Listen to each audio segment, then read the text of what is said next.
I think.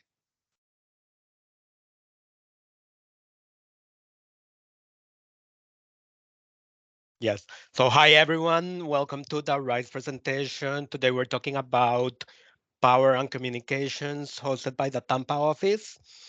Thanks everyone on the team for putting this together. And then a bit of housekeeping. If we go to the next slide, then the next presentation is going to be held by the Raleigh and DC office. And it's going to be mass timber on the 29th of June. So that said, we can kick off the presentation. Hi, everybody. Thanks for joining today. You've got the Tampa team, as Gonzalo said. I'm Chris Cox. I've been with Gensler for about 12 years. I'm a project architect and technical director. Hi, I'm Amanda Barron in the Tampa office. I have 11 years experience and I've been with Gensler for 5 years. I have an interiors design background. Hi, everyone. My name is Brandon Muir. I'm a technical designer. I have 6 years of experience and joined Gensler in 2018. And then our last teammate is on vacation right now, so Monica won't be joining us.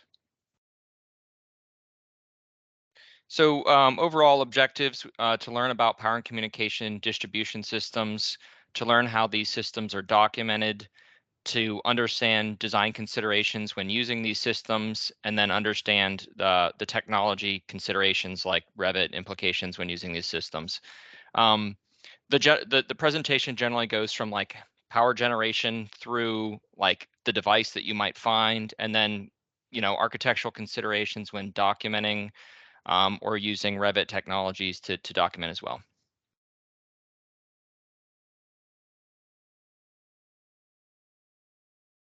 So I'm going to start off with explaining kind of the path of travel for power. So how it's kind of produced leading up to the kind of final site. So the generation of power, it's created in a generating station, which is mostly kind of used by producing energy through the use of burning coal and natural gas. Some alternative options are through the use of nuclear and renewable energy, and then some further alternatives are through turbines. So that's through the use of steam, gas, hydro, wind turbines, and then solar panels.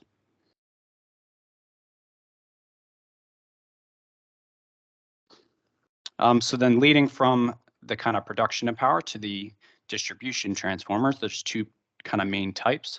There's the single phase, which is typically overhead and used in residential applications. And then there is the three phase, which is a pad mount. And commercial will typically use three phase, but there's also the single phase option for some smaller commercial projects. And the primary purpose of these transformers is to step up and step down and convert the kilovolts to the normal kind of everyday use volts, so 120 to 240, or the 277 to 480. Now leading from the transformers, so from the site to the building, things to kind of consider from an architectural standpoint is through the kind of connection through the electrical engineer, is engaging the kind of local power companies and starting those conversations, because the local power companies will provide kind of general oversight, some of that being design and construction manuals, the point of electrical service connection through the use of easements and service entry locations. They'll also provide and service the transformers and provide specifications for the below grade vaults and duct banks, which is kind of, it'll vary based on the local jurisdiction. And they'll also provide and service meter CT cabinets. Another thing to kind of consider as an architect or a designer is where these transformers are located on the site. Oftentimes they can be screened, but it's better to kind of place them in kind of the back of the building. And then now taking the power into the building. So depending on the size of the project, the incoming service can be placed either in the basement or outdoors. This then leads, so in this kind of diagram, we're showing like a multi-story building. This power leads to the main electrical room, which in this location is placed on the penthouse. And then it's further distributed to a typical electrical closet, which is placed on each floor. And the rationale behind the multiple electrical closets is to kind of shorten the connection and the runs of power to each of the kind of servicing locations.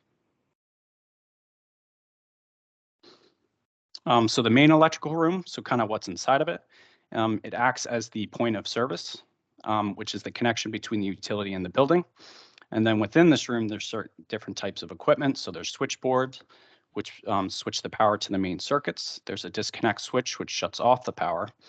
There's metering to kind of keep track of the kilowatts used for billing. And then in larger facilities like manufacturing plants, these switchboards are actually replaced with unit substations. And this is to allow that kind of higher voltage, which manufacturing plants require, to kind of distribute throughout the building for the equipment. Some things to kind of consider from an architectural standpoint is the higher floor-to-floor height. Consider the slab edge elevation. So you can kind of see in this photo here, equipment's placed on a pad to kind of protect the equipment from corrosion. We should also consider the life safety, so the fire ratings, number of exits, exit separation, and panic hardware requirements. And then through the connection with the electrical engineer, determine the clearances for the panels and the transformers. And then a separate electrical room. So this is provided in projects with multiple electrical rooms. This is the distribution of power from the main branch, which services each of the floors or kind of areas. And then within these rooms, there's plugins or tap-ins to the main riser. There's switchboards, panel boards, transformers. Some things to kind of consider is, as an architect or a designer, is the location. So considering acoustics and the sound that these panels and equipment can make. The size and stacking of this equipment through the kind of connection through the electrical designer. Consider egress, the ratings of the walls and ceiling and floor assemblies. Consider cooling, plywood blocking within the walls, and then also equipment service and clearances, which the engineers will provide. And then emergency power. So emergency power can be provided in the event of a utility power loss. And this is based on local requirements or even the type of project. So sometimes projects will require power to life safety systems separate from the battery backups. Things to kind of consider, oftentimes these are provided in projects that are never used. So you kind of want to work with the client and decide based on what makes sense for the building and occupancy on whether these are required. The conventional kind of system is a diesel generator, but there are alternatives like renewable, like biodiesel, that can be provided. From an architectural standpoint, things to consider is the location and the acoustics, kind of where these are placed. They can often be loud. The fire rating, so for diesel fuel generators and even the fuel line pumping, a fire rating is required separate from the building. Also consider the air intake, so the air coming into the space for the generators, and then the exhaust and radiators, which have to do with dispelling that kind of hot air that's produced from this equipment.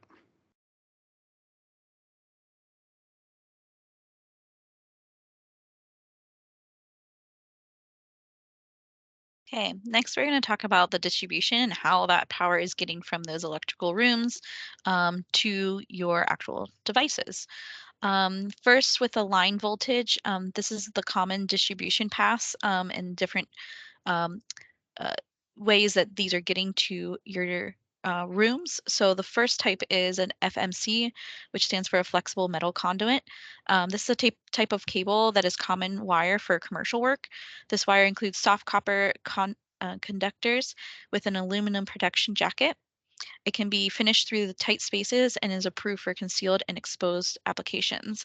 And these common uses for this type would be in a dry indoor location or short runs. The second type you're seeing is the EMT, which stands for electrical metallic tubing. The most common raceway in commercial construction. A threadless steel tube with a thin walls has a galvanized exterior and corrosion resistance interior. So these are mostly used in exposed interior wiring locations. The next one is our PVC, polyvinyl chlorine conduit. Available in several types. Plastic pipes and fittings are glued in place and can be bent after being heated. Conduits assemblies can be water type, making it suitable for underground applications. So these are for corrosive environments. And our last one that we're showing here is our RMC, rigid metal conduit. This is a heavy-duty galvanized steel tubing that is insulated and threaded fittings, sold in 10 and 20-foot lengths and has threads on both ends. And these are for more outdoor environments. Next, we're going to talk about low voltage. So these are your communication type systems and how these are distributed throughout your space. First, you're going to have your MDF or your main distribution frame room. This is the main processing center, and you'll have one MDF for your entire building structure.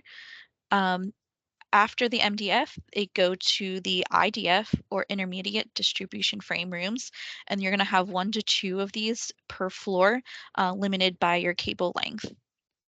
Your MDF and IDF rooms should be stacked to avoid horizontal runs. And coordinate with your IT consultants or your client's IT manager on your raised floor requirements, equipment used, and your structural requirements. You'll want to coordinate with your IT consultant and client's IT manager for the intent of cabling for your Cat 5 and Cat 6, the intent of use for your VO and IP, and label if data phone locations to have a ring and string to a ceiling above. Coordinate your cable trays or J-hooks, and coordinate your mounting heights. There is also power of Ethernet that can be distributed through these rooms, and these are devices that are powered through an Ethernet cable that includes like phones, security devices, lighting, etc. And shown here, you'll see highlighted one of the MDF rooms. This is an MDF room in a 12-story building, and it's the largest and main processing. This is in a this one is 350 square feet. Next, for the low voltage, we'll look at our IDF rooms. Again, these are going to be 1 to 2 per floor, and they are being serviced from the MDF room. So seen here in the image is one IDF room that's 180 square feet. So this is our typical for this floor. Some concerns for your IDF room that you want to keep in mind are these should be within 300 feet or less of all users due to cable length restrictions. Additional cooling is often required, and strict temperatures are required for this room. Provide security and limited access with card readers, and other services should not pass through this room. These will contain network devices, patch boards, racks, switching devices, PBX, termination point for horizontal pathways. And things to consider would be emergency power in this room, supplemental cooling, acoustics, and your required security.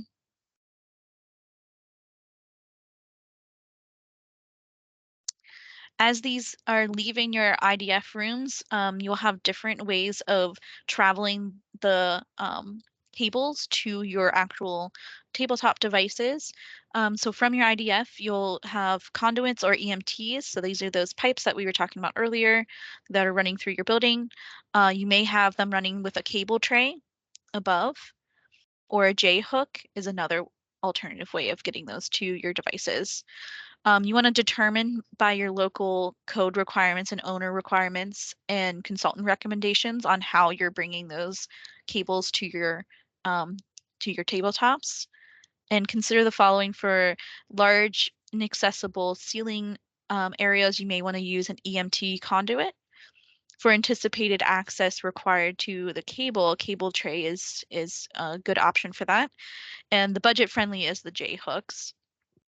And as these are running through your space, you want to consider anywhere that you have any fire rating wall partitions that these would be penetrating through, and look at the different fire stopping options.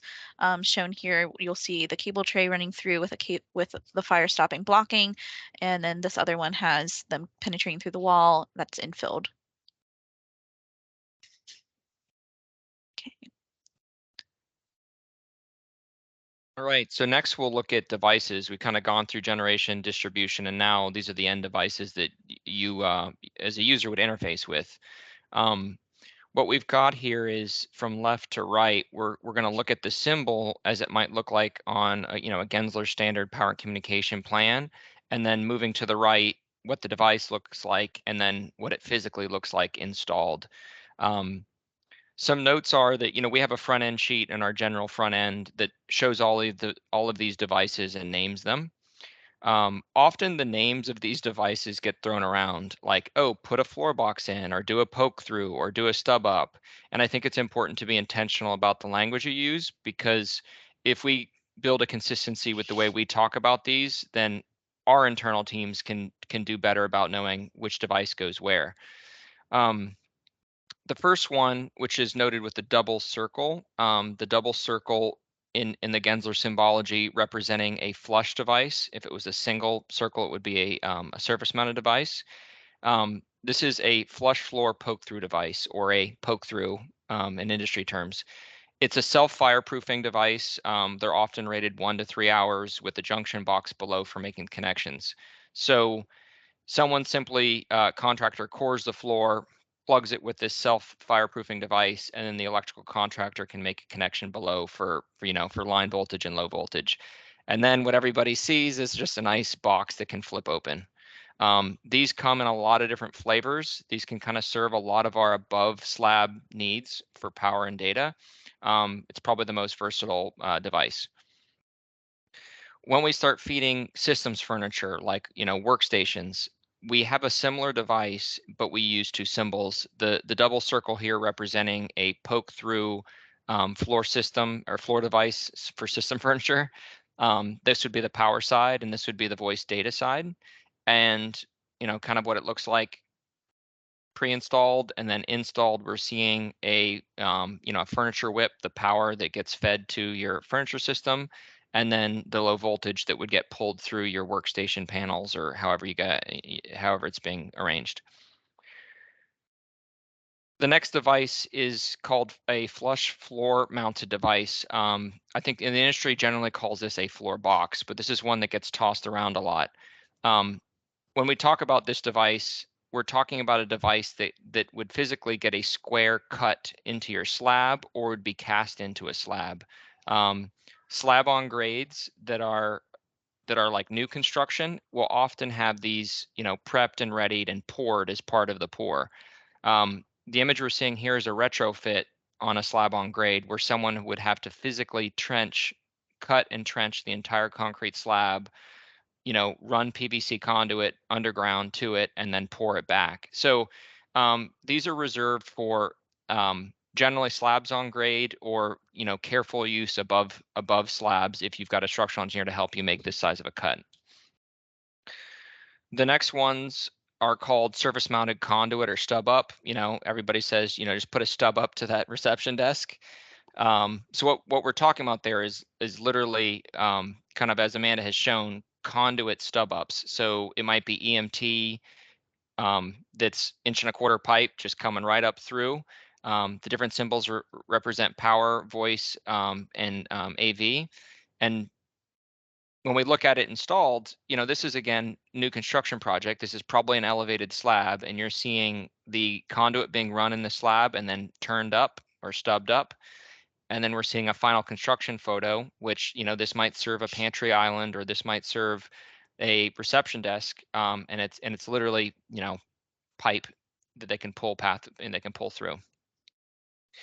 Some considerations when using floor devices are that, these all require coring of the slab, whether by circular means or cuts, or we talked about cast in. They do have structural implications, so it's important to consult a structural engineer. And it's also important, it's industry standard, to x-ray all these slabs. So that's on the contractor side, to make sure they're x-raying. Some careful attention if you're in a structure that is sensitive to coring, for example, a PT slabs, like those 2A PT slabs that have tendons going everywhere. This can really be a design consideration, because you're probably not going to get the floor core where you want it. So having an engineer on board or getting some assistance with that really will help the process. Next is wall devices. So same approach as we did with the floors, we're looking at kind of the most used wall symbols and then what they actually look like. So this is a duplex, wall-mounted duplex. It's literally a plug, right? One plug on top of the other. what happens behind the wall is there's a junction box, and we'll look at the interface between a junction box and a device on the next page. But a junction box, or these commercial Foursquare boxes, are the basis for a lot of commercial electrical rough and data rough. Next, we've got a quad. So a quad would fit in largely the same size box, and then we're seeing a quad trimmed out, which would be for single outlets. Here we're looking at a junction box. So this is a symbol we might use for a device that gets hardwired. And Amanda, if you zoom in on it, we can kind of see that a junction box, you kind of see its versatility, right? It's a tool of, you've got the Foursquare box, but in some configurations, there's connections for PVC, there's connections for rigid EMT conduit, there's blank plates in case we're making a hardwired connection to, a piece of equipment. But they can be trimmed in many different ways. So a common use might be if we're serving line voltage shades. Oh, let's put a junction box above the ceiling for them to power the shades. And then here we're seeing what like this would be an MC whip feeding a junction box. The other low voltage disciplines do also use junction boxes in the same kind of kit of parts, if you will, to pull their cables to their final termination points. Here we're seeing an AV box. We would often show this for coordination's sake, but the electrical engineer or the AV engineer is the one responsible for sizing it, and then what it might get trimmed with. In this case, you're looking, maybe it's an HDMI and audio, but low voltage will use the same pieces and parts. This is a white triangle, which would represent data. If it's half filled, it's supposed to be voice data. That's back when there were a lot more use of plain old telephone lines. But you're seeing junction box, and then you're seeing what that data would be trimmed out with. Data faceplates in a single gang can hold up to 6 outlets. Another common one for workplace is the room scheduler. So room schedulers, they're quite flexible. If you've got plenum rated cable, you're not required to run it in a junction box, or you're not required to run it in any conduit. And that's kind of the same for all of these, actually. If they're plenum rated, you don't need to. But this particular one, more than others, gets weaved through demountable office fronts or aluminum storefront systems, so that you see a nice clean room reservation panel next to your next to your conference rooms.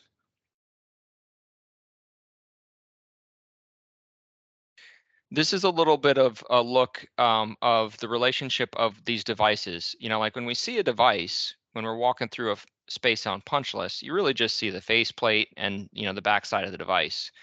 But what's hiding behind all this is a cut in the drywall. Let's call it a mud ring or plaster ring, and then the junction box, right? So if we were to walk during the rough, we're going to see the electrical junction box, and then we're going to see the mud ring, and this one's for a double gang, right? You're looking at electrical wires for probably a quad here, and then here's a single gang, and you can tell it's just trimmed out for data because it's just there's no junction box in the back. But I think it's important to see. Oops. I think it's important to see that these are all largely start from the same basis, and they all get trimmed in this way. So when you look at them on site, you can kind of understand the kit of parts. These devices, like as you can imagine, there's a ton of manufacturers, there's tons of colors, and there's tons of different ways to trim these out. So I think each as you start making your journey in power communications, you'll find your manufacturers or colors and can really start using these devices. There are a whole host of other devices. In a short presentation, we can't cover all of them. Some of them are also other disciplines, like security is a big one that comes up. Overhead sensors to release operable doors or electronically locked doors, intercoms, card readers is one that we'll document a lot. Magnetic locks, electrical door hold opens, electric strikes. These are all important coordination pieces because they serve an interface often between how we specify our doors and door hardware, how our consultants are working with the security. But these are probably the most commonly used in the security device world. Wall devices also have what we call a height designator in our symbology, right? Like if you see a duplex on a plan, you might see an E or a number after it. The numbers represent the center line of that device. Okay, so if you were to draw this, you would expect to find in the field a duplex outlet on a wall mounted to center at 42 inches above the floor. If you were to see an E next to one, that might be an existing device, right? Like maybe you're renovating a pantry and you're only going to touch one half of it. All the devices have E's on them. You don't need to do anything. R would be existing to be relocated. Another one that we use in our office a lot is, often we'll deliver a workplace project with an AV consultant. We don't like to take ownership of heights of their devices, so we use the term AV, which tells the contractor to go look at the AV drawings for all things related to AV.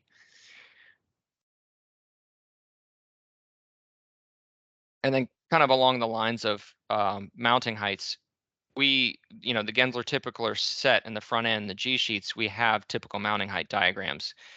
I think it's a good idea for all projects to always review these and understand what we're asking people to do. And I also think it's a good idea to have this conversation with contractors. I like to tell them at the beginning, like, we don't want to see any wonky outlets, like, the switch here, the strobe here, and the duplex here. And they kind of get the idea early that we here's the sheet and this is what we want. But some other considerations for the typical mounting height diagrams is if you're working in existing spaces, sometimes that space got roughed at 40 inches instead of 38. So we need to be cognizant if we're working in existing spaces to adjust our mounting height diagrams or make accommodation for those. The other thing that often happens is we don't cross coordinate well. So we find that our electrical engineers have a typical mounting height sheet, and then we have a typical mounting height sheet, and they're just not the same. We find it's best practice to say any symbol that we have covered in our sheet, take off of yours, electrical engineer, and we'll cover height, you cover circuiting. And that way there's only one place for the information, and if the contractor gets it wrong, we say, hey, you had it here.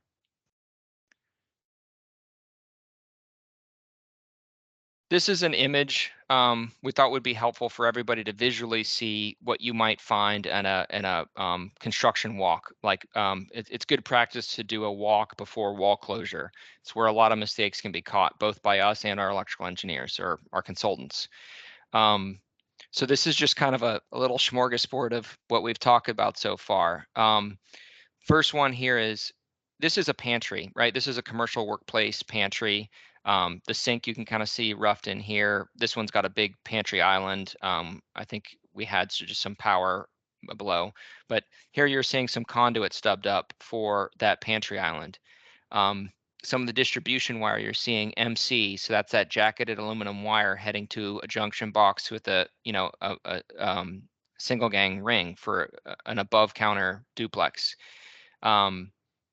Again, our typical mounting height diagrams have above counter outlets horizontally located, so you can kind of see them rotated, longwise horizontally.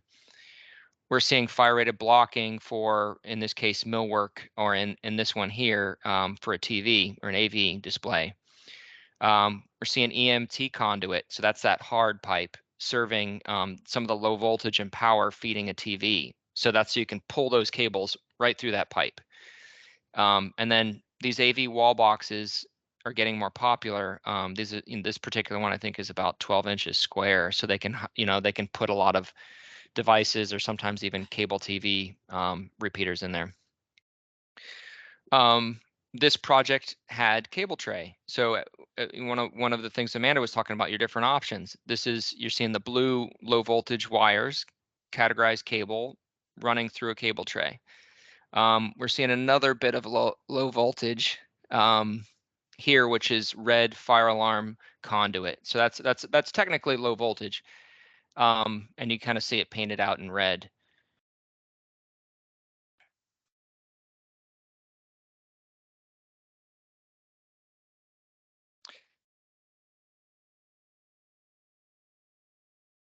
Next third of the presentation is a lot of considerations. One of the big ones, and I know it's one we talk about in our office, is do we as designers and architects provide power communication plans as part of our construction documents? And I know that's a by studio decision. That's a by project decision, and we're just going to look at the considerations for those. So why would you do your own power and communication plan? Well, control the aesthetics, control the alignment of devices. You know, we as Gensler do a lot of high-end interiors, and I think the history has said often the best way to manage that is if you know where the wood panel is going or the high-end material, you're controlling those devices and communicating directly with your consultants about where to put things. You're able to locate and dimension specific devices, millwork, furniture, et cetera, and then you're using it as a consistent communication tool with your architect, with your engineer and consultants, and even owner for that sake. So why wouldn't you? Well, it's often not our scope of work, right? Maybe it's a bigger projects or certain type of work that it's not our scope to do it. So are we going beyond our scope of services and taking responsibility for documentation that's not ours? It's also confusing. Some contractors, why is there an architectural power communication plan and why is there an electrical one? Because the contractor often, if they're not diligent, like toss ours aside, let's say. So I think we have to be deliberate. If you are going to use one, what's the purpose of it? But I think these are conversations everybody should have on their project level about, what's our plan, what's our approach on this project, and what's our contract. There's also a whole lot of difference in the level of detail you can provide in these. Each project's different. So when I say level of detail, like, RCPs are always showing lights, but if it's a really important job, we got to show strobes, right? We don't want to have a high-end ceiling with fire alarm strobes in the wrong spot. We have to take some responsibility on the alignment of those. So what should we document? Anything we want the control of basically. So light fixtures, other ceiling devices, feature ceilings are very important. Like if you've got a wood ceiling, you'd really hate for your electrical engineer to take full control of that thing. Devices that are in coordination with other items, floor power, routing to fixed furniture, sometimes sprinkler head layouts, but that's quite rare. It's mostly figured out in shop drawings. So what do we generally just don't document, like even if we're doing these plans? And that's electrical rooms, that's MDFs, IDFs, IT closets, or electrical closets. We don't want to get ourselves into coordinating what twist lock plug they need for their rack, right? That's not our area of expertise. That's not our responsibility. We put a sheet note on that room and say, refer to engineer's drawings. We can put some fire rated plywood if you need it in these rooms, but we're not the experts there. Okay, so for our actual drawings, if you are doing a power and communication plan, here's some different digital technology considerations that you may want to look at. One way of doing it is using 2D symbols or flat symbols, which is shown in the first example on the top. The advantage of 2D symbols would allow for flexibility in your annotation placement in the plan view. You'll only see these in one plan, so you will not see these populating on your finished plan and your RCP, so you'll only have them in the one plan view. They will not show in an elevation view if you're not wanting to see that, and they will not show in a consultant's linked model, so it keeps that clean for them.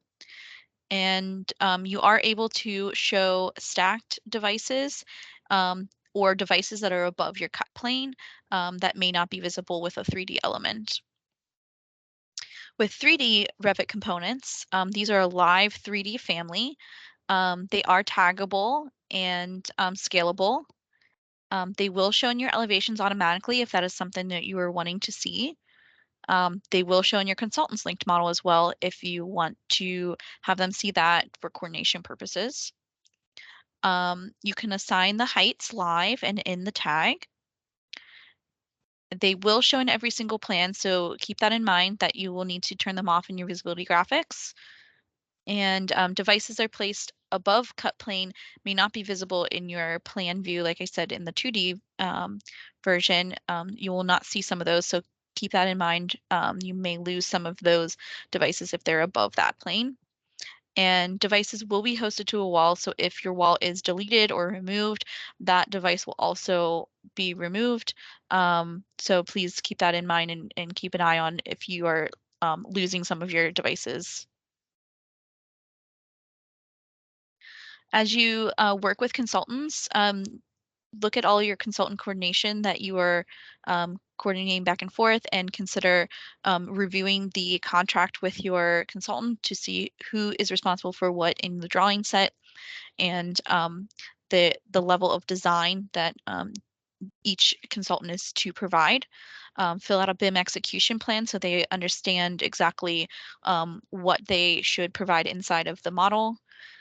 Is recommended to do a consultant kickoff meeting to determine these contractual obligations, and also to determine your method of sharing of the model, whether it's BIM 360 or SharePoint, etc. And also review your schedule of deliverables with your consultant on when those models will be shared back and forth. It's suggested to do those ahead of your due date, so that way you can link those in or fix your tags inside of your model as their model progresses and changes. You'll have your mechanical, electrical, and low voltage consultants to work with. So who shows what on their drawings, and you need to consider if you're going to link all of their devices and show them in your model, or if you want to show your own devices maybe in a model in place, or and link those in to see your own ones to keep it clean. And how are you tagging your devices, and what is the tag number that you're using across the board, so you are consistent between your consultants. And you may also have a lighting consultant on board. These are typically for reference only, and please determine your workflow and your scheduled deliverables with your lighting consultant as well too, as your ceiling may adjust.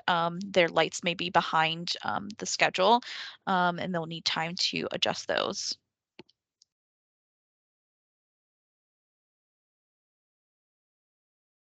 Okay, we've got a couple examples of coordination.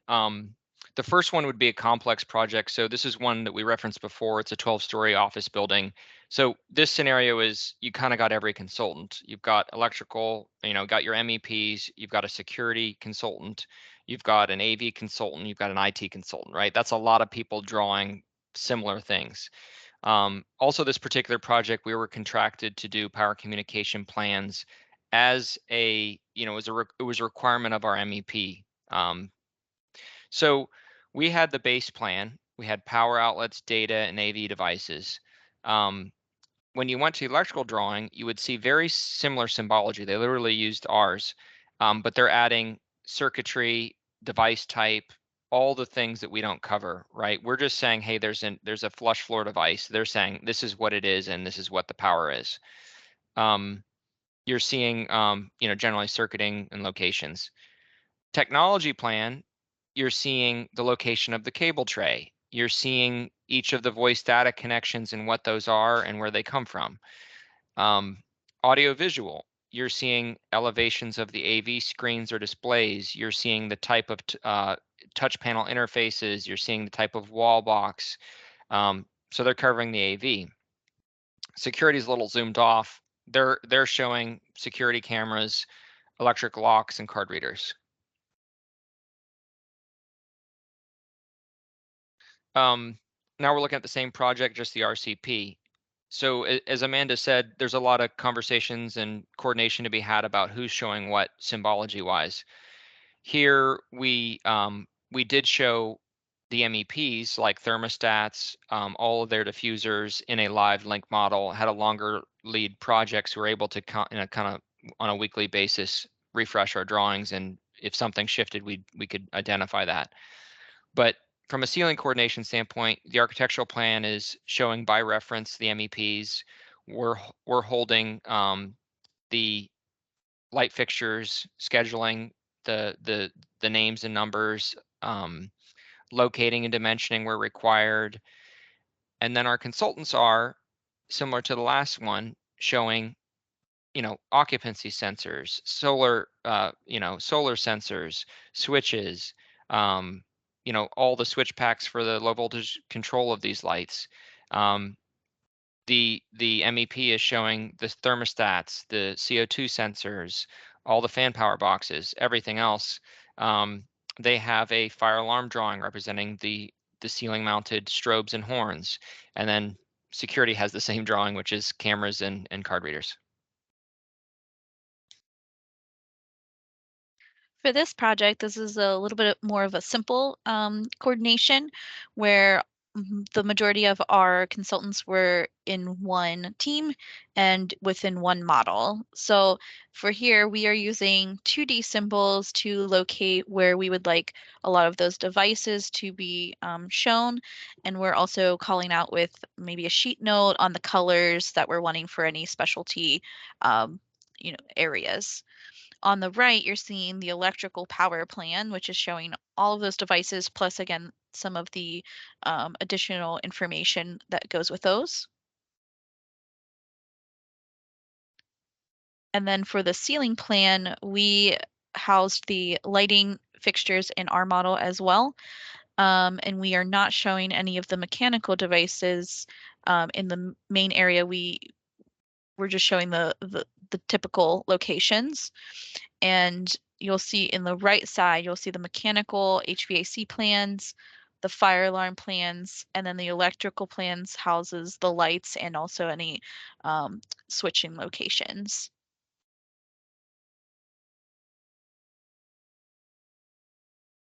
And now moving into CA, or construction administration. Our kind of role as designers and architects is really to review for design intent. So for each of the different types of equipment, we should be reviewing it for aesthetics, so looking at the colors and finishes. Also reviewing if the equipment is like ceiling or wall mounted, if there's flanges included with that equipment. So a lot of times in ceiling flanges, those are kind of exposed, but they can also be concealed. And our kind of involvement in RFIs is not necessarily to address any electrical or voltage requirements, but it's really to kind of be the holders of knowledge and be the kind of connection between when to engage the owner or other consultants.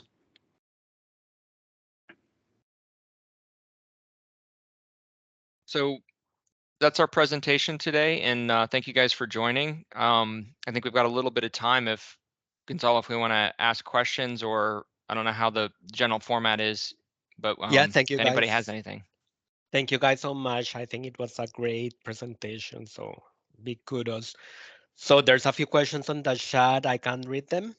So there was one from Daniel Cruz in Miami office asking if there are any unique temperature requirements for electrical rooms.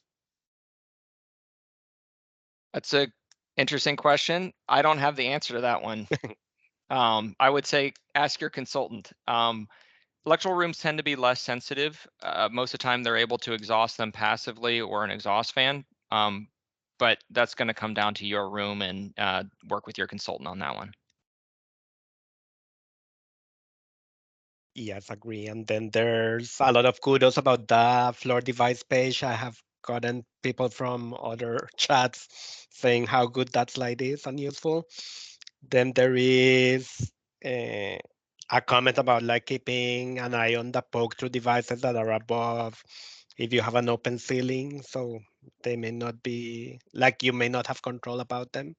And that's a good point, because we're doing a lot more exposed ceilings, or it seemed like there was a period where there's really a lot of them, and sometimes it's not even ours, right? Like we might open a ceiling up and you're seeing all the poke through devices of the person above you. So just being aware that that does produce that kind of tail coming out the bottom, and how to manage that if it's a single floor, or if you're a multi-floor project, you have a little more control. Yes, there's another question about from Lead asking if we can focus the power and drawings in our drawings to be specific to higher end areas where they can be maybe necessary. Like I think my interpretation is if we can split what we show and what we don't show. That's an interesting question. I haven't thought about that. We do generally, I know the teams that I work with, we do have a tuning of the level of detail that we'll often go to. And I think that was part of some of the things we talked about in the presentation of, is it a wood ceiling? Do we really need to invest in this? I think a partial plan, if it might get a little confusing, I'm imagining, in the field. Like if you show up with, hey, I'm only going to show you this room, I feel like it might be a little confusing. So I think I would choose to invest more on just being on your consultants. If you're not going to do the plan, just get on your consultants and really, really review that. We've been burned on a couple of projects where we didn't pay enough attention, right? Like we had expectations that we were communicating well, and sometimes we were, and sometimes we weren't. And the consultant just did something, right? Or they didn't figure out what the furniture feed was. I know, I think we found that you really need to plan that time at the end to see their drawings. If you're not going to have, more ownership, you need to invest a lot more time in making sure you're getting what you think you're going to get from your consultant drawings if they're going to communicate the design intent you want. I think that's what the lessons we've learned in our office. Agree. Then Adam has a comment about having a clear walkthrough, the gypsum board wallboard walkthrough on the construction with the GC, so that everyone is on the same page about the alignments and the having the devices organized. That's a good one. It is one that we try to do on our projects. I would say that it's also good to say, hey, Mr. Owner, Mr. AV vendor, and electrical engineer, get them along with you, right? Like, not all the problems come down to aesthetics. Sometimes there's like, oh, we can't pull this AV box through, we can't figure this out. And it's also good to get just consensus. Like, remember when we all walked this and you said you were okay with those switches? So good idea there. And I think those were all the questions. I have one small comment about the mounting diagrams. Always check with your clients about the heights, because I know we like that 3 foot to aligning with that door hardware, but sometimes clients think that is a bit too low, so we can come with issues about that. So just have a quick conversation with the client to see if they agree with them. And then at the top of the chats, I posted a QR code and a link for the AIA YOL credit. So if you need the credit to be applied, please fill out the form. And if no one else, go ahead. I was gonna say, can we just do like a poll on if you're doing power and communication plans, like thumbs up, thumbs down in the chat here?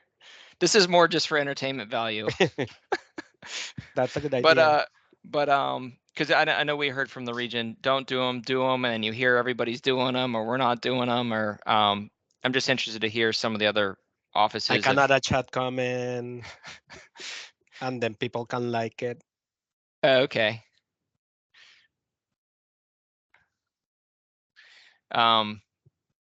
Yeah, it's just interesting to hear kind of how things are going in the region too.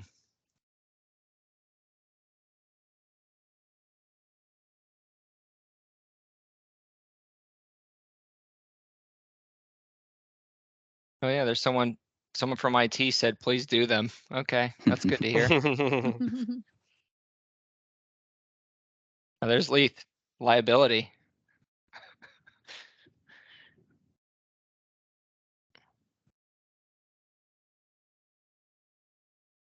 I think it all depends on the project, personally. Yeah. Okay. Does anybody else have any other questions for us?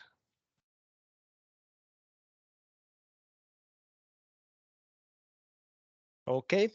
Thank you guys so much, and thanks everyone that joined the presentation. It will be posted on the intranet also for those who want to share it with other peers that were not part of it. Or if you want to refresh your memory or share it as a mentoring exercise. So hope everyone has a good rest of your week. And bye for now. All right. Thank you. Bye. Thank you, everybody. Thanks, Tampa. Thank you.